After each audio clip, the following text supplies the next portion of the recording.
Hello madam, জীবনটা শেষ madam, জীবনটা শেষ। আমাদের তো রায় ঘোষিত হয়ে গেল। না যাব বাংলাদেশে, না বাইরের দেশে থাকতে পারবো।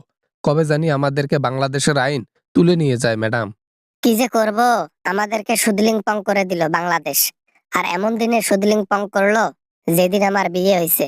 কি বাবা রে বাবা, চালাকের চালাক। শুভ দিনে শুভ কাজ করলো। অপরাধ করলেন আপনি, গণহত্যা করলেন আপনি, আর সুদলিং পং করে দিল আসাদুজ্জামান খান কামালকে। হ্যাঁ, আমার কি দোষ? আমি তো কোনো দোষ করিনি।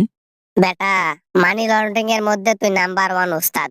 আর তোকে রায় না দেবে তা কাকে দেবে? হ্যাঁ বেটা, তোর জন্য কত লোকসান হয়েছে বাংলাদেশ সেটা তো আমি জানি, সেটা অন্য কেউ না জানলেও। না মানে আচ্ছা আচ্ছা, যাক যাক, বাদ দেন। বাংলাদেশে না গেলাম তাতে কি হয়েছে? এক কাজ করি, আমরা বাংলাদেশে আর কখনো যাব না। এখানে পার্মানেন্ট সিটিজেন হয়ে যাব, যে দেশে আছি, নাকি কোন? তুমি তো তাও ভালো জায়গার মধ্যে আছো আসাদুজ্জামান। আমি তো খারাপ জায়গার মধ্যে আছি, দিল্লিতে আছি। তাও আবার কেমন করে জানো? মোদিকে প্রতি রাতে দিতে হয়, না হলে আমাকে থাকতে দেয় না। সেখানে তো ভালোই হয়েছে আপনার। আপনি তো সবসময় দিয়েই থাকেন। দেওয়াইয়া বংশের ছাওয়া পাওয়া, না দিয়ে থাকতে পারা যায়? যাই হোক, দেওয়ার পরেও আপনি নিজেও শান্তি, আপনার সবকিছু শান্তি, নাকি? আরে আমার কি আর সেই বয়স আছে রে আসাদুজ্জামান, যে এখন আর ওইভাবে দিতে পারবো? হ্যাঁ, এখন কষ্ট হয়, এখন এগুলা জ্বালা পোড়া করে, এই জন্য তো ঝামেলা, বুঝছো?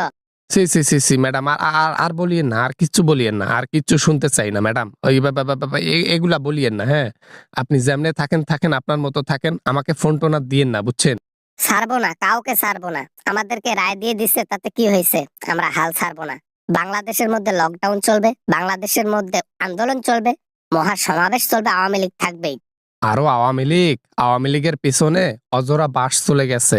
এখন পোলাপান্ডা শুধু টাকা খাওয়ার জন্য আপনার নাম ধরে এই রাস্তাঘাটে, না হলে কিন্তু আর নাম ধরতো না কখনো। টাকা কত যায় যাক, কোনো সমস্যা নেই। রাস্তাঘাট কাঁপাইতে হবে। টাকা পয়সার অভাব আছে নাকি? যে টাকা পয়সার অভাব আছে, পোলাপানদের টাকা পয়সা দিতে পারবো না?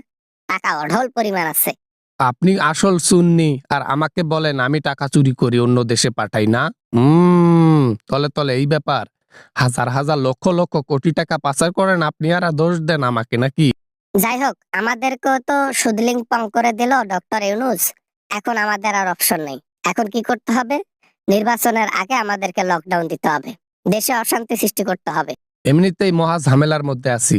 আপনার সাথে হাত মিলিয়ে নতুন করে আর ঝামেলায় পড়তে চাই না। দেশের মধ্যে মানুষ অশান্তিতে থাকতে দেওয়ার দরকার নেই। আপনি আপনার মতো থাকেন, ওরা ওদের মতো থাকুক না। এই অপমানের কড়া জবাব আমি দেব। যে অপমান করেছে বাংলাদেশের মানুষ আমাকে, আমি এর জবাব দিব ইনশাল্লাহ। কোনো কোনো ছাড় দেব না, কোনো কথা হবে না। বাংলাদেশের মানুষ সুদলিং পং হবে। নিজেরে ঠিক নাই, আবার জনগণকে দোষ দিচ্ছে। আরে বেটি, তুই তো বাংলাদেশেই যাইতে পারবি না, আবার মানুষকে দোষ দিয়ে লাভ আছে? একজন গণহত্যাকারীকে কখনো কোনো দেশ স্থান দেবে বলেন তো? আমাদেরকে রায় দিছে না, ওই ফাকির ফাকির রায় দিছে না, সমস্যা নাই। সমস্যা নাই, আমরা আমরা লড়েই যাব। এর উপরে তো কোনো আর রায় নেই, তাই আমরা আমাদের কাজ চলমান রাখবো।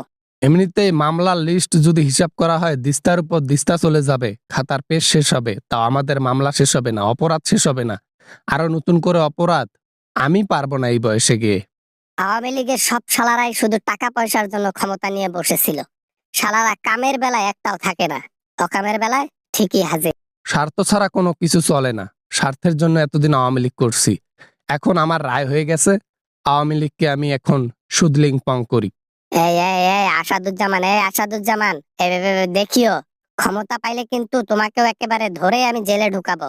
দেখতেছি তো, একজন অপদার্থ মহিলা বসে বসে স্বপ্ন দেখছে বাংলাদেশকে হাতের মুঠোয় আনার জন্য।